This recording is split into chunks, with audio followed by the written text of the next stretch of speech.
Shalom Bapak Ibu Saudara-saudari yang dikasihi dan mengasihi Tuhan. Kita bersyukur hari ini Tuhan memberkati kita. Sebelum kita membaca merenungkan firman Tuhan, mari kita berdoa. Tuhan, terima kasih, kami bersyukur hari ini Engkau berkati kami.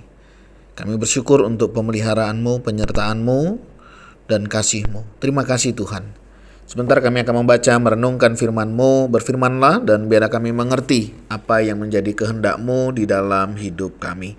Kami berdoa di dalam nama Tuhan Yesus Kristus, haleluya, amin.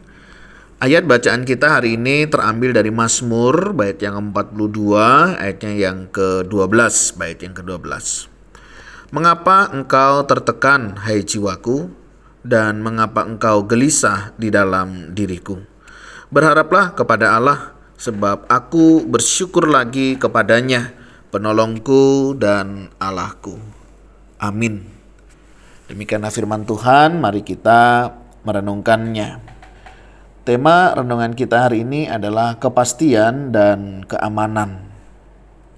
Sebagai anak Tuhan, hendaknya kita hidup dengan kepastian, harapan, dan keberanian yang datang dari mengetahui bahwa kedudukan kita di hadapan Tuhan adalah aman. Bapak Ibu Saudara yang dikasihi dan mengasihi Tuhan, tentu kita semua menginginkan di dalam hidup ini adalah kepastian. Kita ingin merasa aman dan memiliki harapan, di mana kita ingin hidup dengan keberanian dan tentunya tidak merasa lemah hanya oleh karena rasa takut, terhenti oleh karena keraguan, atau dipenuhi kecemasan tentang apa yang akan datang di dalam kehidupan kita selanjutnya. Tentu setiap kita ingin tahu bahwa hidup kita berarti sesuatu, bahwa usaha kita bernilai, dan bahwa kita tidak sendirian. Kita ingin tahu bahwa kita akan memiliki sumber daya untuk menghadapi apapun yang akan datang. Kita ingin merasakan kedamaian batin dan motivasi untuk terus melanjutkan apa yang sudah dimulai. Tentu setiap kita juga tidak ingin merasa tidak siap, merasa lemah atau tidak mampu. Nah, kita tidak ingin merasa bahwa semua usaha kita sia-sia. Pasti kita ingin berdiri di atas dasar kepastian. Dan tentunya kita akan mencari sesuatu yang memberikannya kepada kita. Berbicara tentang kepastian, penting sekali untuk kita memiliki kepastian yang kekal. Di dunia ini di mana segala sesuatu bisa rusak, bisa mati, bisa tercemar, atau bahkan memudar. Kepastiannya hanya bisa ditemukan secara vertikal. Jika kita adalah anak Tuhan, kedudukan kita di hadapannya adalah pasti. Dan karena itu kita memiliki kepastian di dalam hidup ini, sekarang juga, dalam kematian dan dalam kekekalan. Nah, sehingga ini menjadi kepastian yang kekal. Itu kan hidup kita pasti jauh lebih tenang, saudara. Mati pasti masuk surga, begitu ya. Itu kan bukan mudah-mudahan ya. Walaupun ada beberapa orang kadang hanya Tuhan yang tahu. Saudara, memang hanya Tuhan yang tahu tentang keselamatan itu, tetapi kita sebagai anaknya kita juga bisa tahu. Dari mana? Sebagaimana firman Tuhan ajarkan bahwa setiap orang yang mengaku percaya dia Yesus sebagai Tuhan dan Juru Selamat di mulut dan di hati, dia diselamatkan. Jadi saudara, kalau ditanya keyakinan atau kepastian keselamatan, mestinya kita sudah yakin dan kita tahu itu, sehingga di dalam kita menjalani hidup, kita akan menjalani hidup dengan lebih pasti sehingga kita bisa menjalani dan menikmati hidup ini tanpa sebuah keraguan-raguan. Saya masih menjumpai ada orang-orang Kristen itu belum tahulah nanti selamat atau tidak, itu urusan Tuhan. Betul, itu urusan Tuhan, tetapi kita sebagai anaknya mestinya kita tahu, sehingga kita bisa tahu bagaimana dalam kita menjalani kehidupan. Nah, yang kedua, kita juga bisa melihat tentang kepastian akan pengampunan. Kita nggak perlu menyembunyikan atau berpura-pura karena setiap dosa dan kelemahan kita telah ditutup oleh darah Yesus. Dalam 1 Yohanes 1 ayat 9 itu, setiap kita yang mengaku dosa, maka dia akan menyucikan, bahkan menghapus dosa-dosa kita. Dan itu menjadi kepastian di dalam hidup kita. Nah, bagaimana dengan orang yang diselamatkan masih bisa nggak berbuat dosa? Saudara, sebelum kita dulu kenal Tuhan kita tuh nggak bisa nggak berbuat dosa. Kecenderungan hati kita melakukan dosa.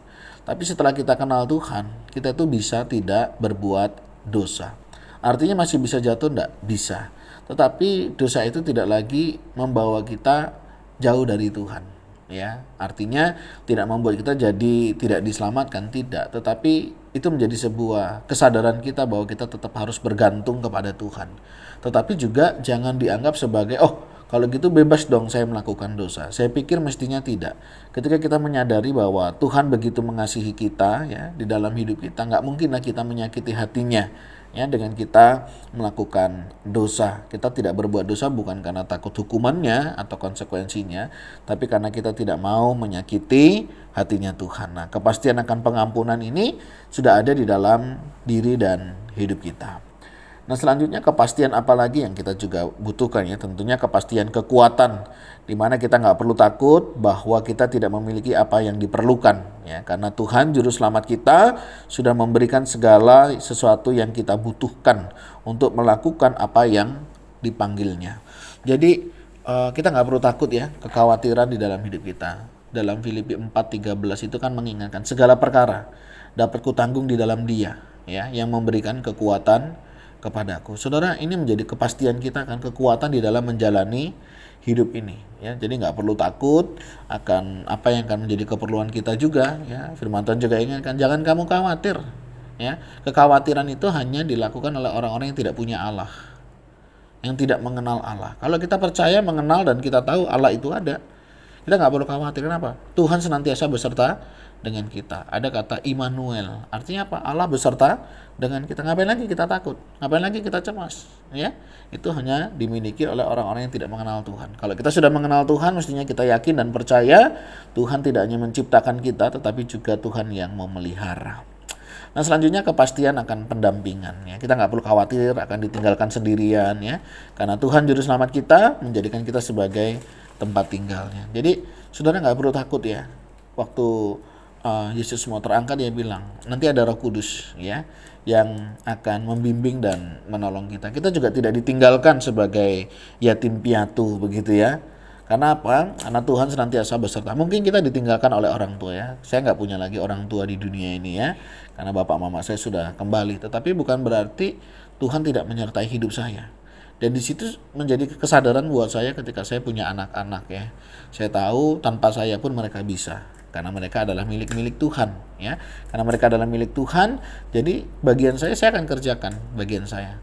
Kalaupun nanti saya tidak ada misalnya ya, saya percaya Tuhan yang akan menjaga, memelihara kehidupan mereka.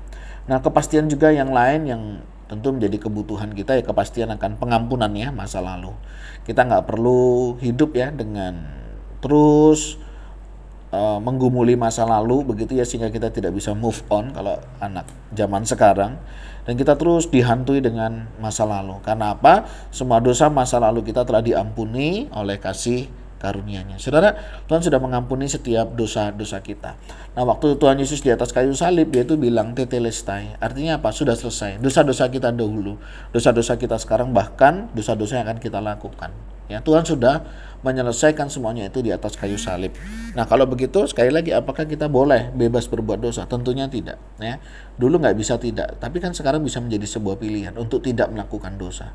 Jadi kesadaran itu mestinya ada di dalam diri kita, dan masa lalu cukup menjadi sebuah pelajaran ya. Jangan terus diungkit-ungkit dan lain sebagainya yang membuat kita akhirnya tidak bisa maju.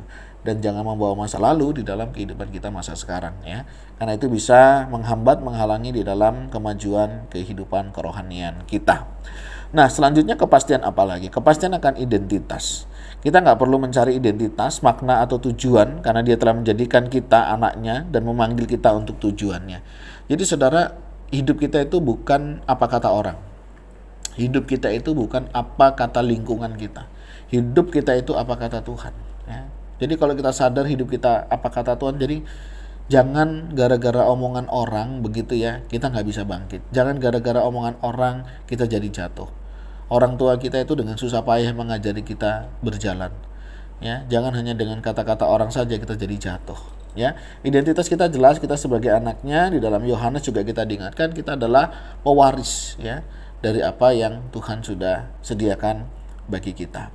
Nah, kepastian apa lagi? Kepastian akan masa depan. Kita nggak perlu khawatir tentang masa depan kita, karena semua misteri dari apa yang akan datang berada di tangannya yang berdaulat. Ya, kita tahu Allah turut bekerja dalam segala sesuatu untuk mendatangkan kebaikan bagi mereka yang mengasihinya. Di dalam kitab Perjanjian Lama juga kita diingatkan Allahku merancangkan rancangan damai sejahtera, bukan rancangan kecelakaan. Artinya apa? Masa depan Tuhan sudah nyatakan di dalam hidup kita. Di dalam Mazmur 139 juga sama, ya. Bagaimana Tuhan sudah merancang kehidupan kita. Bahkan sebelum kita ya menjadi orang, ya, dikatakan bakal anak. Ya, hari-harinya semuanya tertulis di dalam kitabnya. Dan ini sesuatu hal yang luar biasa. Jadi masa depan kita, percayalah Bapak Ibu Saudara, ada di dalam tangan Tuhan. Kepastian dalam kesulitan. Kita nggak perlu takut ya menghadapi masalah, kesulitan ataupun penderitaan, karena Tuhan Juru Selamat kita menggunakan semuanya ini untuk kebaikan kita dan kemuliaannya. Jadi dalam menghadapi kesulitan, percaya Tuhan itu nggak pernah memberikan kita itu melebihi daripada kekuatan dan kemampuan kita. Jadi kalau kita diizinkan sesuatu begitu ya, Tuhan tahu bahwa kita itu bisa. Nah, tinggal bagaimana cara kita mengelola, bagaimana cara kita menghadapi kesulitan-kesulitan itu. Jadi jangan dianggap kesulitan itu sesuatu yang membuat kita menderita. Ya, justru kesulitan itu menjadi sumber berkat. Bagaimana kita melihat kasih karunia demi kasih karunia yang Tuhan akan nyatakan di dalam kehidupan kita. Kepastian selanjutnya adalah kepastian akan usaha. Kita nggak perlu berharap ya bahwa usaha kita akan bernilai ya, karena pekerjaan yang kita lakukan di dalamnya tidak pernah sia-sia. Jadi saudara, terkait dengan kepastian usaha ya, kita nggak perlu ya berharap sesuatu yang sifatnya duniawi. Ya, memang ada sih ya kebanggaan, ada ya sesuatu yang berbeda lah ketika kita menjadi orang yang sukses begitu. Tapi jangan karena hal itu baru nilai kita itu baru, diri kita itu baru bernilai ya. Kita tuh tetap bernilai di hadapan Tuhan ya. Saudara adalah orang-orang yang dikasihi Tuhan. Jadi saudara adalah orang-orang yang bernilai, bukan karena diri kita, tetapi karena Tuhan yang memiliki kita ya. Bukan tentang apa yang kita miliki, nilai diri kita itu, tetapi tentang siapa yang memiliki hidup kita. Nah, selanjutnya juga kepastian akan penghukuman. Kita nggak perlu takut dihukum ya, karena Juru Selamat kita Tuhan Yesus Kristus telah menanggung hukuman dan sudah menyelesaikan semuanya itu, dan kita bersyukur ya, nggak ada lagi hukuman buat kita. Loh, nanti kan ada penghakiman. Betul, penghakiman itu tidak berbicara tentang kita masuk surga atau tidak, melainkan lebih kepada upah apa yang akan kita terima selama kita hidup.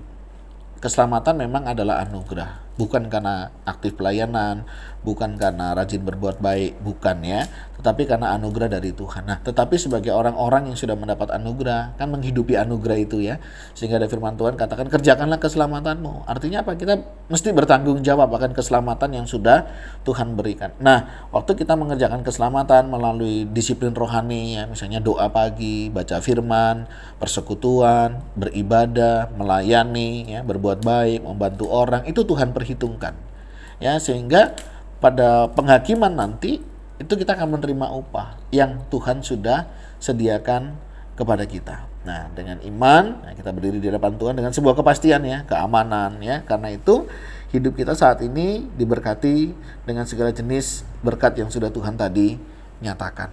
Nah, tentunya dari sini kita belajar dari firman Tuhan yang hari ini kita baca.